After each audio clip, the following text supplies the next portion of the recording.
Good evening to one and all. Welcome you all to the Daily Indian Express newspaper analysis for the date 8th to 11th March 2024, brought to you by Ganesh IAS Academy.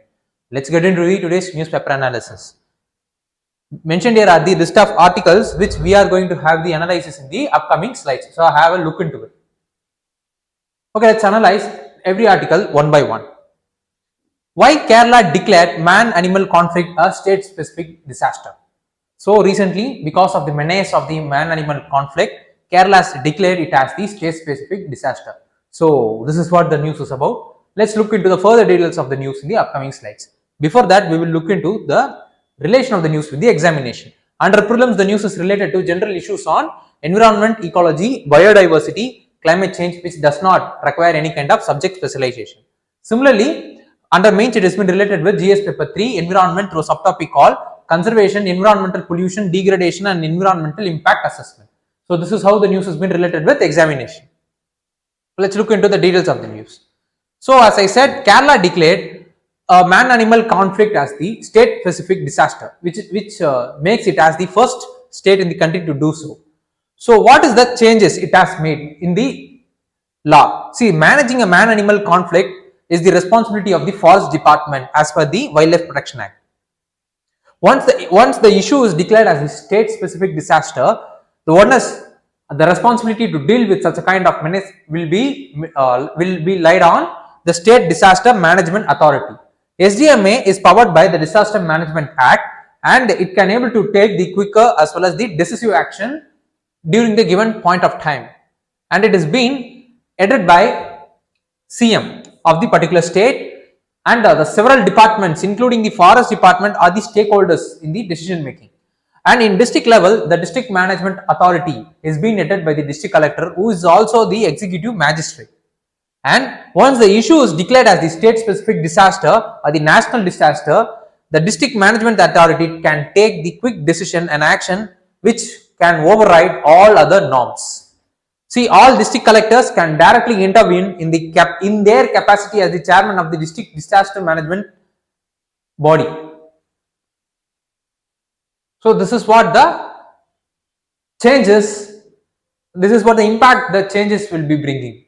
So why the changes? The past few weeks, the death related to the man-animal conflict has risen in the Kerala. At present, the chief wildlife warden, only one in a state, is the only authority to take a call on the wild animal conflict under the Wildlife Protection Act. In the past, court has questioned the decision to tranquil a killer animal such as the wild elephant. Once the issue is under Disaster Management Authority, means it can take decisions which could override the norms, including that under the Wildlife Protection Act 1972. This is what the specialty holds. As per section 71 of the Disaster Management Act, no court shall have the jurisdiction to entertain any suits or proceeding in respect of anything done by relevant authority in pursuance of any power conferred by this act. Section 72 of the act says the provision of this act will have an overriding effect on any other law during the state specific period that a disaster has been declared. So this is why the change has been made. And what other such disasters? What are all the other such thing has been made as the disasters? 2015, Odisha declared snake bite a state specific disaster. In 2020, Kerala declared COVID as the state specific disaster. And besides that, heat waves, sunburns, sunstrokes have been declared so in 2019, and lightning and coastal erosion was declared as the state specific disaster during 2015. So what need to be studied further is, we should be aware of the National Disaster Management Authority, what is Disaster Management Act, the Kerala geography, and what is the pandemic as well as the epidemic is about. So these are all the things which we needed to be further aware of, and with this we have reached the end of this topic. Aadhaar voter ID, why the Election Commission wants to amend the election laws. So recently Election Commission has made a recommendation to the government to amend certain provisions in the Representation of People Act, which the government has rejected. So what is the recommendation and what is the reason for government rejecting it? These are all the things which we are going to see in the upcoming slides. Before that, we will look into the relation of the news with the examination. Under prelims, the news is related to Indian polity and governance. Similarly, means it has been related with salient features of RPA Act, which comes under GS paper 2 Indian polity. So this is how the news has been related with the examination.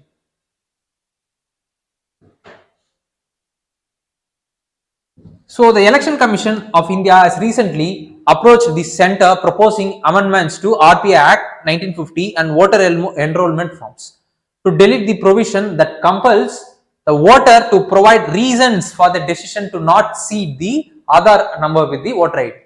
The proposal is learned to have turned down with the Ministry of Law, and the development comes as a recent petition in the Supreme Court has highlighted that the form of registering the electors does not make it clear that it is voluntary or compulsory to seed the Aadhaar data with the electoral rolls.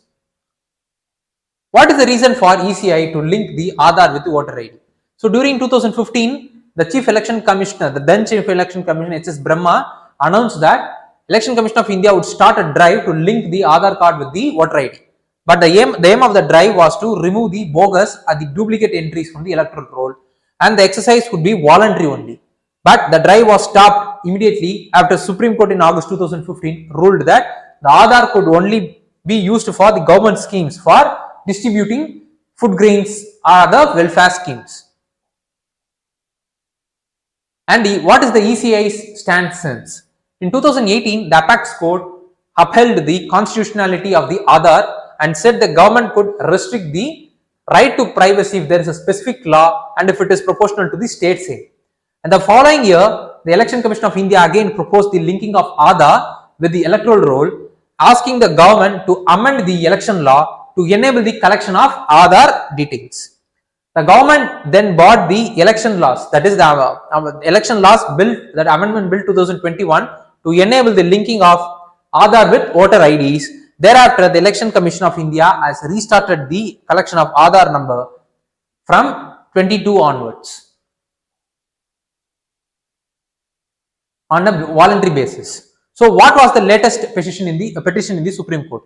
A Telangana leader has moved the Supreme Court last year seeking the direction to ECI and the government to make amendments to the respective act, that is the Representation of People Act, to give an option to those who did not want to cede their Aadhaar card to the voter ID. The Form 6B gives only two options, that is either to provide the Aadhaar number or say one doesn't possess the Aadhaar. So this forces a particular person with the Aadhaar card to cede it with the voter ID, which need to be done away with. This is for the petition that has been filed by the Telangana leader in the Supreme Court. So what did the Election Commission of India propose and what was the government stand? See, in the Election Commission of India, in the letter to Law Ministry, has proposed amending the Representation of People Act to remove the requirement of the sufficient cause for not providing Aadhaar. It also asked the government to amend the registration forms that did not give an option to the individual who has Aadhaar but chosen not to furnish it. The Election Commission of India proposed amending the forms two options of either giving the Aadhaar or saying you don't have one, to single from that to a single line called Aadhaar number, which is optional. So this is what the thing is about, and what the government has said is that it is believed to have rejected the amendment, saying the clarification from the ECI would be enough. This is what the reply from the government is. So what need to be studied further is we should be aware of the Election Commission of India, its structure, function and the constitutional mandate or the constitutional provision which provides a backup for it. What is the State Election Commission, and we should be aware of Aadhaar and the thing that is related to the Aadhaar. So these are all the things which we needed to be further aware of, and with this we have reached the end of this topic. India to sign trade agreement with EFTA, European Free Trade Agreement today. What is the significance of the deal? So the news is related to the sign India's trade deal with EFTA. So what it is about and how it has been related with the examination and what are all the different aspects related to it. We will look into one by one in the upcoming slides. So under prelims it has been related with economic and social development, Similarly, under mains, it has been related with Indian economy and issues relating to planning, mobilization of resource, growth, development and employment, which comes under GS paper 3. So India to sign a trade agreement with 4 nations. 4 nation EFTA, that is European Free Trade Association, which is the intergovernmental grouping consists of Iceland, Liechtenstein, Norway as well as Switzerland. The pact likely builds in a plan to attract $100 billion in the investment over the period of 15 years and diversify the import from the China. This is what the aim of the pact is about. So what is the timing of the, why is the timing of the signing is crucial to India? See, over 64 countries including India is heading to the election. So which means that there will be a long pause for the free trade agreement negotiation. And the time is running out. Why? Because the global supply chain is right now undergoing a reset. That is, most of the companies are right now shifting their base from China to other countries to diversify the supply chain. While India is seen as the top contender for the global investors, the other Asian countries led by Vietnam as well as the North American countries like Mexico are also competing equally with India to attract the investment that is coming out from the China. A delay in streamlining the investment flow means there will be, what to say, India will be losing the race in terms of attracting the investment that has been coming out of the China. And while India as an EFTA stands, a trade deal is ready to be linked. And major deals like India's free trade agreement with US, EU still in the risk of. So why did India push for investment in the EFTA deal? See, India runs a trade deficit with most of its trade partner excluding US. This is also true in the case of FTA in the past FTA that India has signed with the other countries, especially with the ASEAN nation.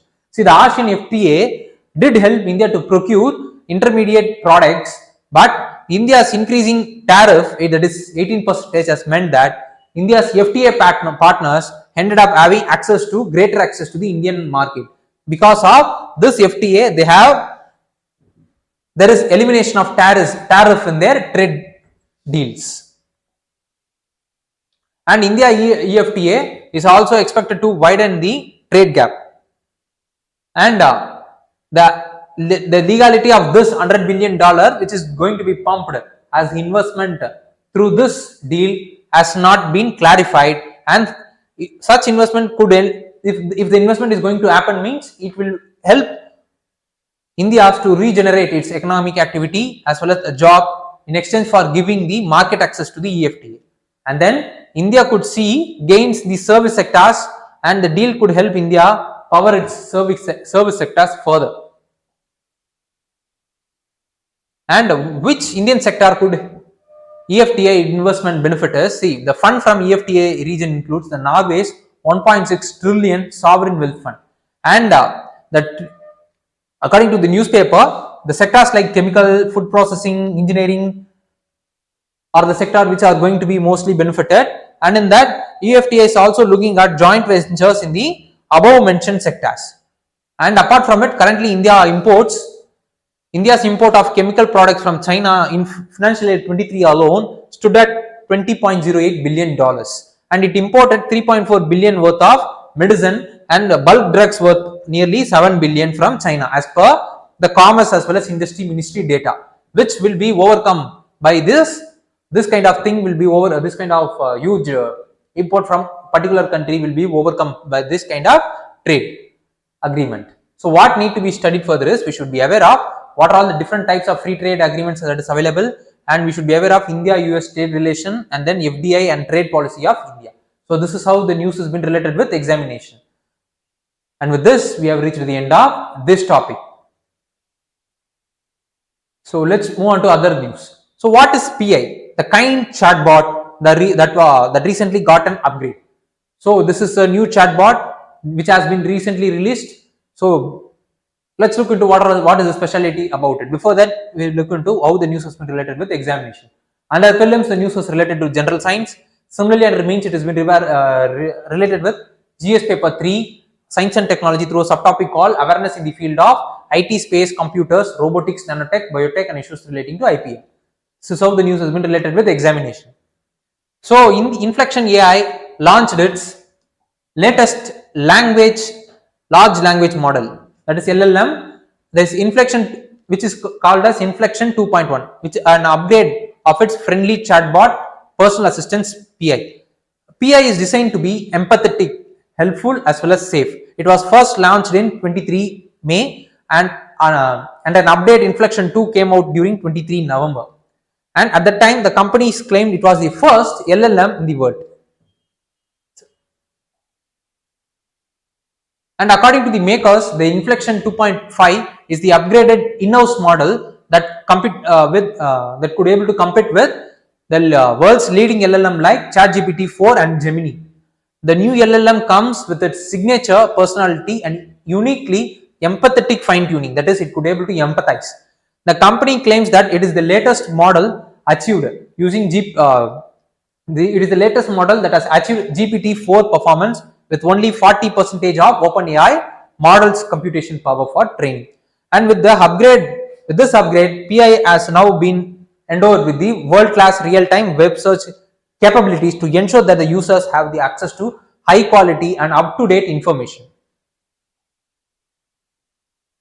And how the PI is different from the different chatbots is, see, the ChatGPT offers human-like as well as functional response. PI has more personality into it. If ChatGPT as well as Gemini are like personal assistants that are useful at work, PI is more like a companion to human and it is free to use. On the technical side, for training purpose, the chatbot has been shown billions of lines of text on the open web. So this is what the difference it holds from the other chatbots. So what is the new Inflection 2.5 is about? So the Inflection 2.5, the company has enhanced the emotional quotient in it. The company claims that with the new LLM, the users can talk to PI about a wide range of topics like discussing the current events, getting the local restaurants accommodations, studying for an exam, drafting business plans, coding, so on and so forth. And in essence, Inflection 2.5 retains the PI chatbot's unique persona along with maintaining the extraordinary safety standards. So this is what the PI Inflection 2.5 is about. And what are the things which we needed to be further aware of is, we should be aware of what is AI, what is IoT, what is artificial augmented reality, virtual reality, as well as mixed reality, and then we should be aware of machine learning, natural learning, and ChatGPT as well as Gemini. These are all the things which we needed to be further aware of. With this, we have reached the end of this topic. Okay, let's move on to today's practice prelims question. Mentioned here is the today's practice prelims question. So those students, those who are watching this session online, please do comment in the option point for the question which you are seeing right now on the board.